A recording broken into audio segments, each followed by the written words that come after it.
Imagine him at 14 years of age when he weighed 82 pounds, telling him in 3 years, this is what you're going to look like. He probably would have said, not possible. I could never do that. Not in my wildest dreams.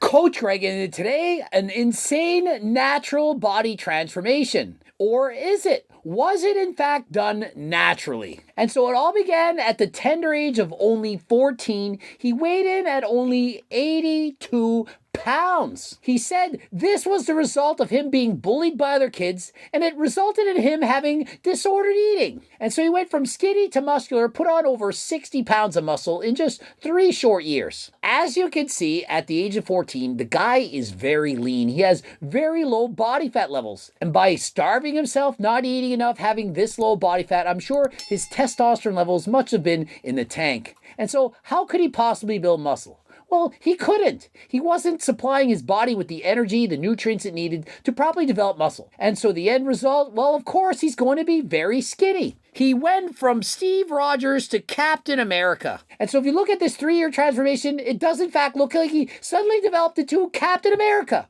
I mean, look at the differences. And so many people are thinking he must have used performance-enhancing drugs. How could he have made these kind of improvements while staying natural? After all, don't you always say, Coach Greg, that you look back at their genetics?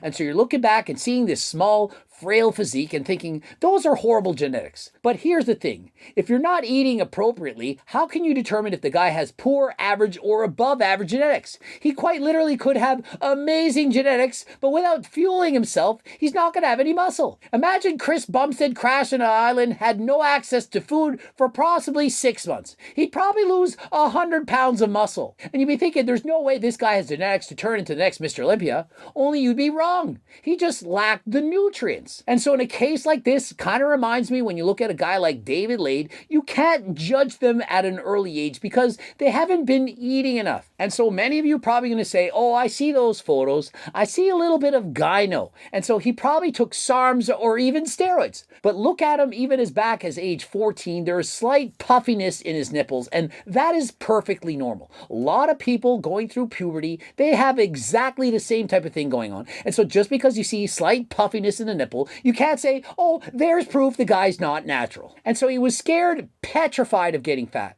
And so as a result, at 5'2", not very tall, but he only weighed in at 82 pounds. And so look at the photos. It's obvious that the guy's not eating enough. It's obvious he needed help. Many people, both males and females, suffer from these disorders. And it's hard to convince them that, hey, you're not fat. It's okay. You can eat. And I gotta take my pre-workout. I'm going to the gym after this video. I've been working all day. And so I'm taking pre-workout 2.0. And to go along with that, I have GO2 Max, taking 3 capsules of that, as well as 2 capsules of Ecti Builder. Inside my pre-workout 2.0, you may have noticed some white thing floating around. I add in additional creatine and beta-alanine as I want to have a more itchy butthole than last time. I find beta-alanine one of the most underrated supplements, and so I amplify this even more. And remember, I'm only taking in 1 1/4 scoops. I don't want to overdo it. I'm not trying to get too much caffeine in my diet. And so depending on your own individual needs, you can take 1, 2, maybe even 3 scoops of pre-workout. And so his weight was so low that he was banned from training for an entire year. You're thinking, why would they do that? Well, psychologists, counselors, they're experts, and certain things, exercises are seen as contraindicative for certain people. If you're not eating enough, you may in fact have a weaker heart or osteoporosis, and it's deemed not safe for you to exercise. After 12 months of dieting, he now weighed in 114 pounds. And you're thinking, what do you mean he was dieting? Dieting refers to eating, and whether you're in a calorie deficit, eating at maintenance, or in a surplus, that is in fact your diet. And so the diet he was on was a surplus calorie diet, allowed him to put on 32 pounds in a year, increase his body fat percentage, became healthier, and he was given the green light to now go ahead and start to exercise. And so think of it. He hasn't been allowed to exercise for an entire year. He's gained some weight. He's now 112 pounds, and he's out there doing 10 chin-ups from the get-go. And so although he's not using full range of motion, does it not look like he's very strong? And he's doing his body weight, although half reps, he's doing it for 10 with ease. And so despite what you may think, I do think he has above average genetics. And so look at his physique already. He's barely training, he's only doing calisthenics at home, yet he has added a significant amount of muscle. And so he's out in the snow doing jumping around, push-ups, dance around, doing all kinds of calisthenics, bodyweight exercises. And it's effective. Notice, even without a gym, even without paying for membership, you don't have any money, you can work out at home. And as he's done, he's developing an amazing physique. Remember, this kid was just 82 pounds just a year and a half ago. And these are the results. And so in 1.5 years, that's just 18 months, the guy went from 81 pounds to over 140. He wasn't capable, didn't have the strength to do a single pull-up, not even a push-up. That's how weak he was from not eating. And in a year and a half, 15 pull-ups and 60 push-ups. Incredible. He added over 60 pounds of muscle and fat in a year and a half and felt significantly better. But remember this, and this I want you to take note of. Notice how I always say, no matter how good you get, you're never going to be satisfied. You're always going to want more and to stop comparing yourself to other people. Well, what do you think happened? Do you think he was completely satisfied? Do you think he said, wow, I put on all this muscle. I've reached my dream physique. I can now stop working out. I can retire. Look at me. I'm perfection. Of course not. He states, but I was not satisfied with the results yet. I made a more structured plan where I increased training sessions, I got access to a gym, and started combining weights and body weight exercises. And so despite having made all this progress, of course you want more. You're never going to be 100% satisfied. Not to say that this is bad. It only becomes a problem if it in fact becomes a problem. You know, like if you develop body dysmorphia or a disordered eating, or you're not happy with yourself, you think you're not worthy, you think your arms and shoulders are small, or you resort to taking performance-enhancing drugs just to fit in, then that's when it becomes a problem. If you're just motivated to keep going, to keep improving, then of course that is a good thing. And notice, he's no longer single-digit body fat. He's a lot healthier, perhaps 15% body fat. He's at a healthy weight, one where he feels good, he can go to the gym, he has energy, gets proper sleep, rest, recovery. I'm sure his testosterone levels have began to climb. And so what can he do at this point? He can maintain. Now, if he tried to maintain at 82, 92, 102 pounds, it wouldn't make sense. Way too lean. But once you're at a healthy body fat percentage, you simply eat enough calories to maintain your healthy physique, and over the months and or years, you're going to slowly add on muscle. And so with the addition of using free weights and machines on top of just doing body weight exercise and calisthenics, he again started to build even more muscle. And of course he did. Remember, he started at age 14. The end of this journey, he's only 17. He's going through puberty. And so, of course, he has a lot of newbie gains. He does have above average genetics. And so you'd expect him to make these kind of gains without using performance enhancing drugs. And so as you can see, the guy is doing bench presses, squats. He's using compound movements. He's training harder than last time. He's not leaving 5 reps in the tank.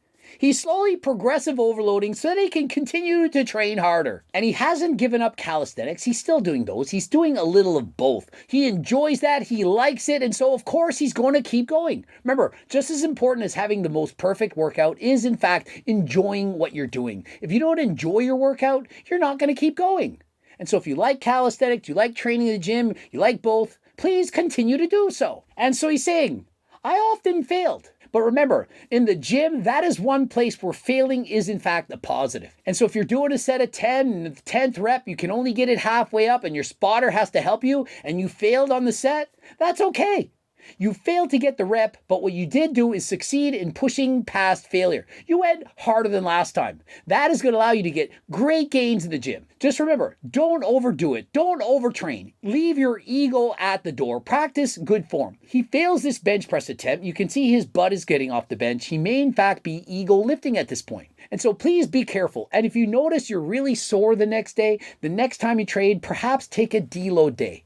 You can't always set PRs in the gym. You're often, as he states, going to fail. You may in fact get an injury, and if you've been training long enough, you most surely are going to get one. It's inevitable. But the best athletes, they don't use it as an excuse to give up. They keep going. Perhaps you broke your foot, your leg, your ankle, your arm, your elbow, like Coach Greg broke both my elbows. You can't train that arm. You keep going to the gym, you don't train that side, and you train the rest of your body. You find an excuse to train, not an excuse not to go to the gym. And look at this guy trying to do one-arm chin-ups. He's only 17. Imagine his strength. I've never in my life been able to do one-arm chin-up. This guy, he's halfway there. And so with a broken foot, he didn't use that as an excuse to give up. Of course, it's demoralizing. You're thinking, man, I made all this progress. Now what? Why did it happen to me? You keep going. You go to the gym. You got one broken foot. You've got a good one. Your upper body still works. Why are you training? Can't make it to the gym. The guy's curling a school bag. You can always find a way. Can't make it to the gym. Perhaps it's closed. There's a snowstorm. There's some pandemic going on outside. You can still train at home. And look at this kid at 17. He has a physique better than 99% of the population. And only a few short years ago, he was 82 pounds. And so just because you're struggling right now, you don't know what you can accomplish. He put in the work, not just on his physical self, mental as well. He started eating more, felt better about himself. He trained inside, even outside at home in the snow. And when he was injured, he didn't use that as an excuse to stop training. He used it as an excuse to train that much harder. And after 3 short years, the guy is repping 100 kilos or 220 pounds. He's doing leg extensions. Look at these quads. Looks like he's going to race Coach Greg on a bike. But one thing I want to say is this. Do not compare yourself to him. The fact that he made all of these improvements, he does have very good genetics. You may not have seen that when he was 14, but he does have above average genetics.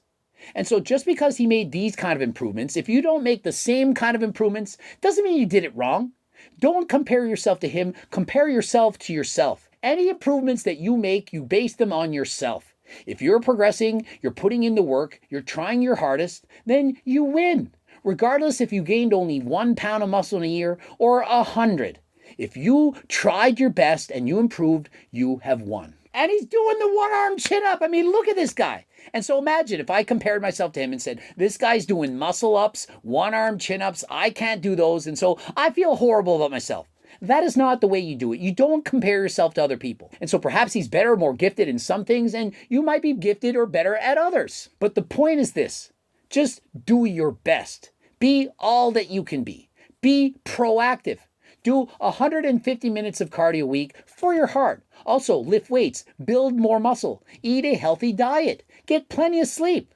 Do all the things that you need to do to live a long and healthy life. And the before and after is stupendous. I mean, look at this guy. He went from suffering from an eating disorder, having mental health battles, to being a specimen. He's only 17. And so he states, I know I have a long way to go, but I will continue to work hard and get better with each season. But the truth is, he's already there. Imagine him at 14 years of age, when he weighed 82 pounds, telling him in 3 years, this is what you're going to look like. He probably would have said, not possible. I could never do that. Not in my wildest dreams. But yet, here he is doing it, achieving a dream physique that most people could not achieve.